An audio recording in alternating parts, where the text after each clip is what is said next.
Bonjour à tous et bienvenue sur Piston et Savon. Alors aujourd'hui, on s'occupe d'une voiture qui est en retour de location longue durée. Il faut que ça brille, il faut que ce soit comme neuf.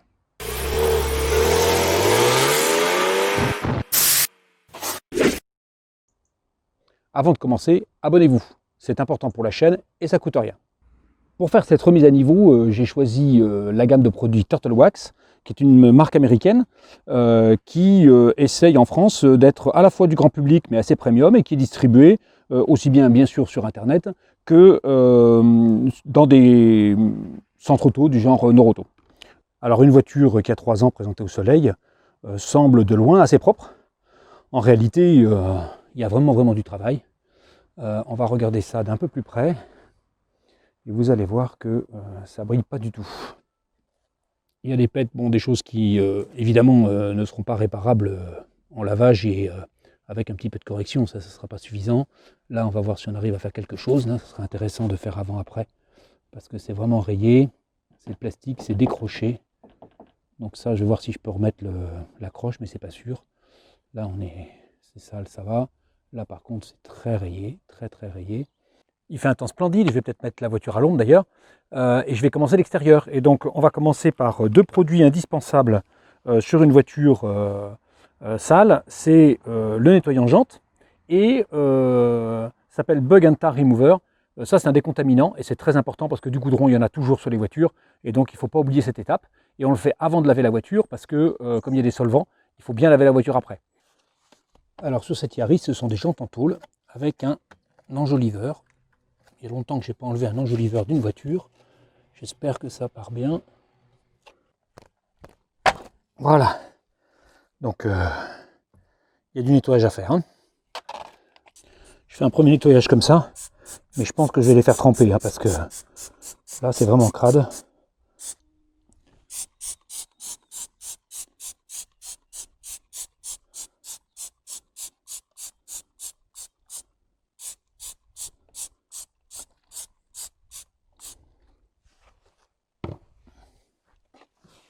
Donc là, le principal, c'est de frotter. Hein.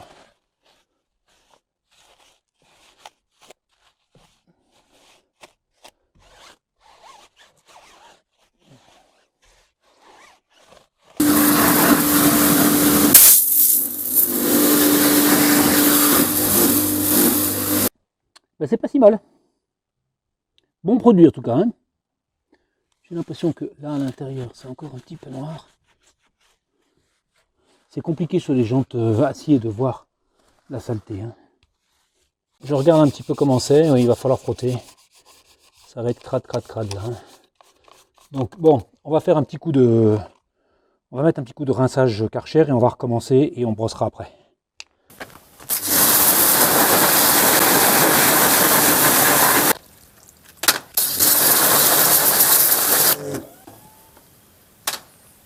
Alors pour laver ce véhicule qui est en fin de location, j'ai supposé que vous n'aviez pas de canon à mousse, donc on ne va pas faire de pré-lavage, on va rincer le véhicule et puis après on va faire une décontamination goudron et ensuite on lavera le véhicule classiquement.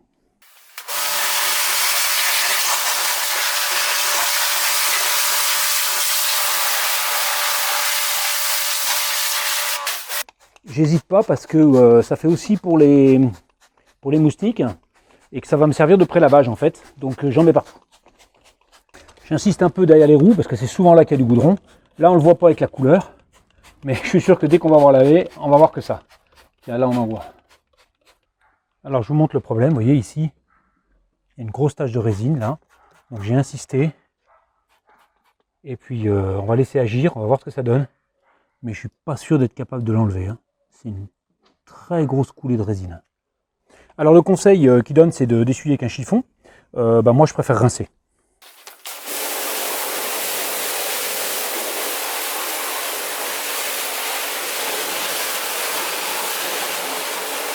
Alors pour le lavage, c'est du classique, hein, le shampoing, 2 seaux. Alors si vous en avez qu'un, c'est pas dramatique. Je sais que je vais faire hurler les puristes, mais c'est pas dramatique. Sinon, vous pouvez prendre un seau, une cuvette. Enfin, je veux dire, on trouve toujours quelque chose chez soi qui va bien. Ça se fait à l'eau chaude. Ils disent un bouchon pour un seau. Je pense que c'est un peu juste. Je vais en mettre un peu plus que ça. Ce qu'il y a de bien, c'est que c'est un shampoing cirant. Et donc, normalement derrière, vous avez un effet déperlant avec la Carnauba qui devrait être suffisant. Nous, on va mettre un produit supplémentaire, mais si vous vous arrêtez là, ça sera déjà pas mal.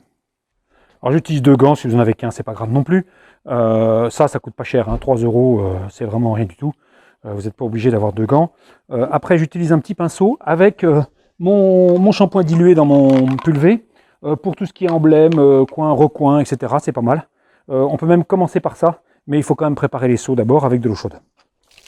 Le lavage, ça n'a rien de compliqué. On passe le gant, on frotte, on commence par le haut. Oui, là on sent que la carrosserie, elle est pas propre.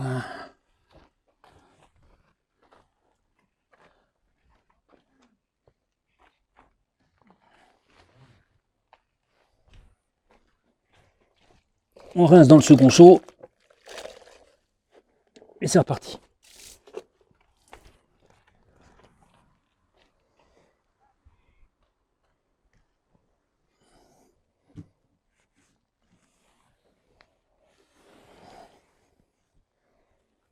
Ça c'est sale. Le deuxième gant pour le bas de caisse. Et en même temps, on va faire aussi l'intérieur des portières parce que je vous assure que là, il y a du boulot. Ça, c'est l'essuie-glace arrière. Alors, je sais pas si c'est le produit qui est pas bon ou si c'est les taches de goudron qui sont vraiment particulièrement tenaces. Mais on voit rien couler. C'est bizarre, hein? C'est plus un bug remover qu'un tar remover, hein? On va dire ça comme ça. Je vous rappelle, c'est du shampoing que j'ai dans mon privé, hein? Donc là, je fais rien d'autre que insister là où il y a besoin. Il faut bien laver le balai, hein, ça c'est très important. Sans rien avoir une vitre propre, si le balai est dégueulasse. Bon, ben voilà, j'ai fait le tour.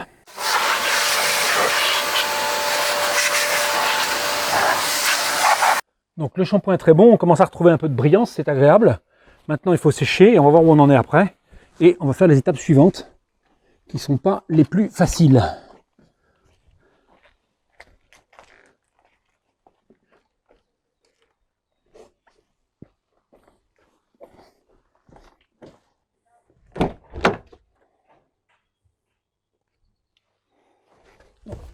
C'est le moment de venir finir les seuils de porte.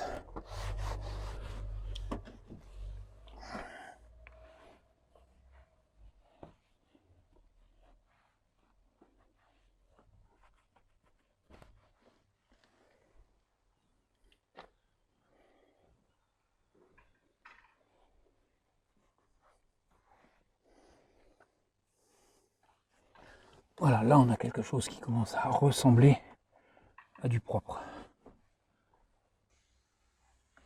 Bien l'intérieur du joint. Voilà.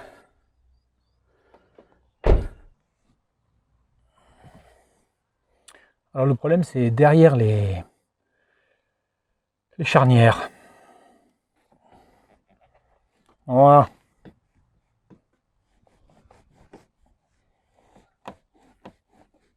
Alors avant d'aller plus loin, vous voyez on a des gros défauts ici et d'autres endroits sur la voiture, hein, qui sont, ça c'est dû aux portes-vélo, mais il y a d'autres scratchs partout.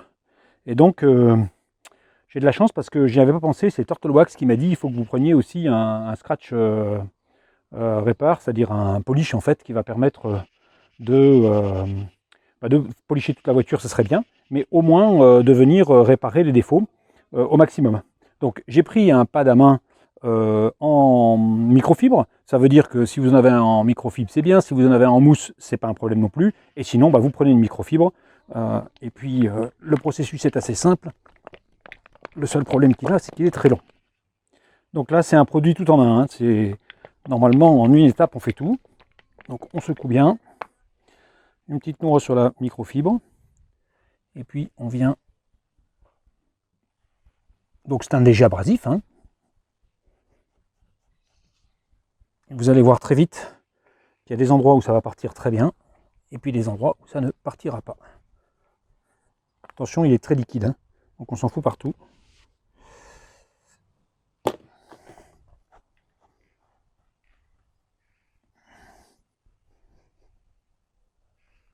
Alors bien sûr, l'important c'est de venir faire tous les endroits où il y a des éraflures.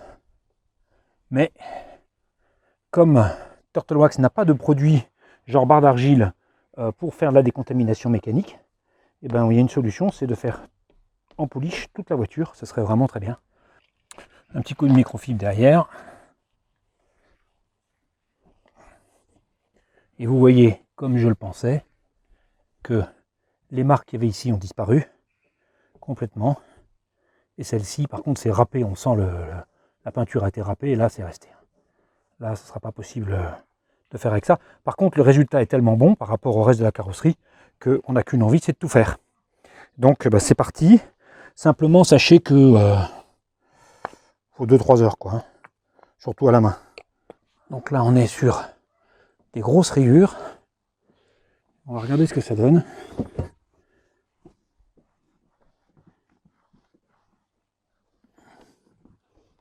Donc on est sur du plastique, hein. C'est pas ce qu'il y a de mieux.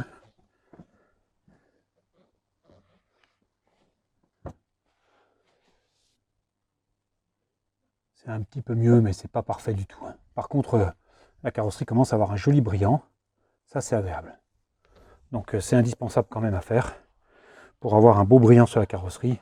Alors j'ai terminé l'opération polish avec le Scratch Repair. Produit, à mon sens, trop liquide. Hein, donc on en met partout, c'est pas très pratique. Vous allez voir tout de suite, vous voyez, à l'intérieur ce que ça donne. C'est pas chouette. Hein, et encore, je l'ai nettoyé 2 fois, mais là j'en ai marre. Donc ça vaut pas un polish professionnel, c'est évident. Mais bah, ça fait le job sur des petites rayures. Hein, faut pas aller chercher des trucs trop importants. Et donc maintenant, il est temps de passer à la protection de la carrosserie. Donc j'ai choisi de rester dans la même gamme, c'est-à-dire de prendre un cylindre au Carnauba. Donc c'est une cire hybride avec des polymères et de la cire Carnauba. Je pense que c'est un bon compromis, surtout pour avoir de la brillance. On ne cherche pas à avoir quelque chose qui dure 6 mois ou 3 mois puisque la voiture repart, mais on cherche à avoir un aspect neuf le plus vite possible. Donc l'application est très simple. Ça peut s'appliquer sur carrosserie mouillée avant le séchage. Ça va encore plus vite. Mais si on veut un travail de qualité, le plus simple, c'est de vaporiser, de passer une microfibre.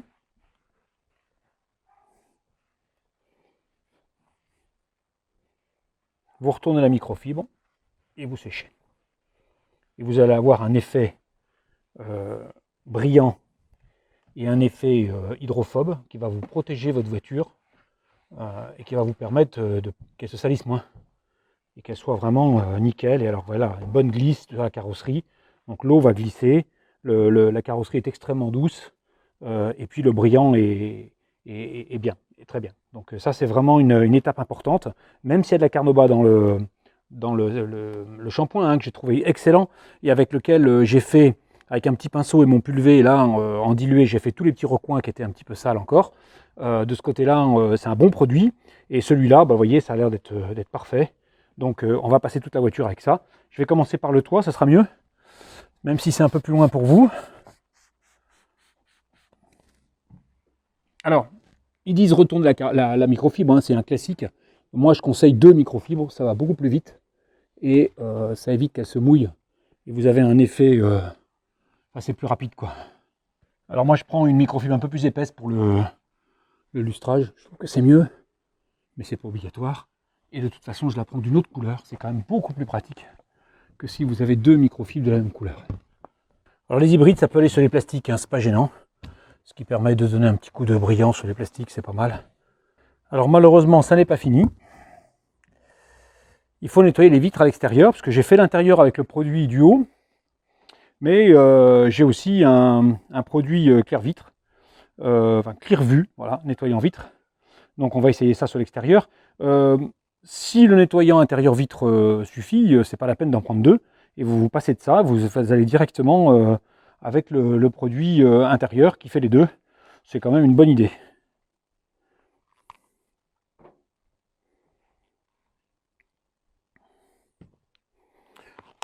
Donc là, je préfère pulvériser sur la microfibre pour pas en mettre partout parce que la voiture est propre maintenant.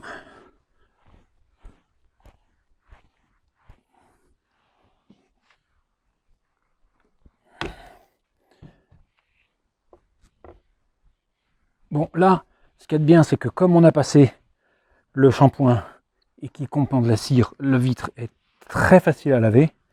Le produit va parfaitement. Donc là, c'est un régal.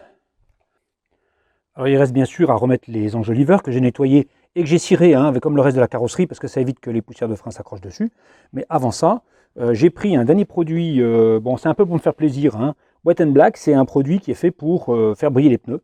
Alors moi je trouve que ça donne une très très bonne finition. C'est pas du tout obligatoire, il faudrait que ça fonctionne aussi. Voilà, c'est bon. Alors c'est un produit qui est très simple puisqu'on pulvérise largement. Et on n'a même pas à faire quoi que ce soit ou à sécher ou quoi. Ils disent laisser sécher naturellement. Donc voilà, on fait ça. Et puis voilà. Et derrière, on remet l'enjoliveur. Et là, on a un effet pneu mouillé là, qui donne un effet neuf, qui est toujours très sympathique, je trouve. Même si je suis d'accord que ça n'a rien d'obligatoire. Après 6 heures de travail, il est temps de faire l'inspection du véhicule avant qu'il fasse nuit. Alors, il n'y a qu'un truc que j'ai pas fait, c'est le moteur. Je pense pas que ce soit indispensable dans le genre de choses qu'on a fait. Je vais quand même jeter un œil pour voir s'il n'y a pas trop de cata. Voilà, donc la carrosserie, elle est très lisse. Ça, je pense que c'est pas mal. Elle est bien protégée. Elle devrait moins se salir. Donc le petit temps qui reste va permettre à la voiture de rester propre avant qu'elle soit rendue rapidement à sa concession. Oui, bon, là il y a un petit peu de travail. Donc pinceau et toujours pareil, mon petit pulvé avec le shampoing dilué, un petit coup de microfibre derrière, et vous voyez c'est parfait.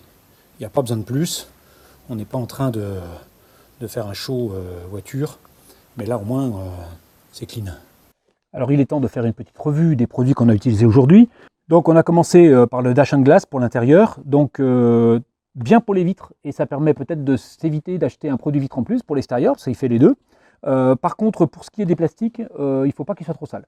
Si vous avez des plastiques sales, c'est un produit qui vous permet d'avoir un très bon brillant, mais vous commencez peut-être par faire comme j'ai fait, c'est-à-dire vous prenez un pulvérisateur, vous y mettez un peu de shampoing avec de l'eau, et ça vous fait un APC qui est tout à fait correct, puisque c'est un shampoing de très bonne qualité.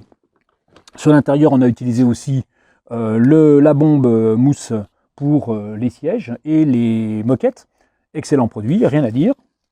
Je n'ai pas utilisé la brosse. Ensuite, on a utilisé le produit à jante. C'est un produit à jante, il marche, il n'y a rien à dire. On a utilisé, j'essaie de les prendre dans l'ordre, le Bug and Tar Remover. Là, je suis moins fan. Je pense qu'il y a des produits meilleurs parce que c'est un produit qui ne fait pas la décontamination ferreuse. Donc, c'est pas indispensable. Même s'il vous faudra quand même un anti-goudron. Donc, à voir si vous prenez simplement de l'essence C désaromatisée, ça peut peut-être suffire.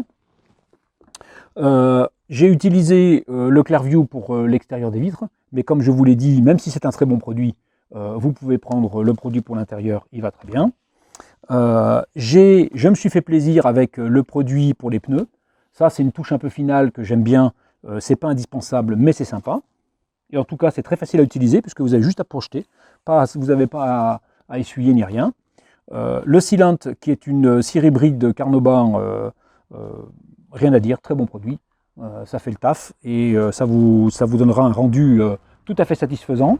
Le Scratch Remover, là, je le trouve trop liquide. Donc ça, c'est un peu un détail, mais je le trouve vraiment trop liquide. Il fait son taf, ça n'a rien à voir avec un produit professionnel. Si vous avez des rayures un peu profondes, il faut peut-être s'orienter vers quelque chose d'un peu plus costaud. Bon, c'est pas un mauvais produit, mais sans plus. Et puis pour finir, j'ai le shampoing qui est la vraiment très bonne surprise de ce lot. Un shampoing Carnauba qui est vraiment très bon et qui en plus, je vous dis, dilué dans un pulvé vous fait APC. Et ça vous fait encore deux produits en un. C'est du polyvalent et donc ça vous coûte moins cher. Voilà. Donc l'ensemble du kit que vous avez vu là, il coûte à peu près 100 €, ce qui n'est pas donné. Mais ce qui ne me surprend pas vu la quantité de produits qu'il y a et le travail qu'il y a à faire sur la voiture. C'est quelque chose que vous économiserez largement sur la reprise. Vous n'êtes pas obligé de prendre tous les produits. Vous pouvez vous en sortir entre 60 et 80 si vous faites comme moi en essayant de jouer sur la polyvalence des produits pour ne pas les utiliser tous. Je vous remercie d'avoir suivi cet épisode de Piston et Savon. Et je vous dis à bientôt pour une nouvelle vidéo.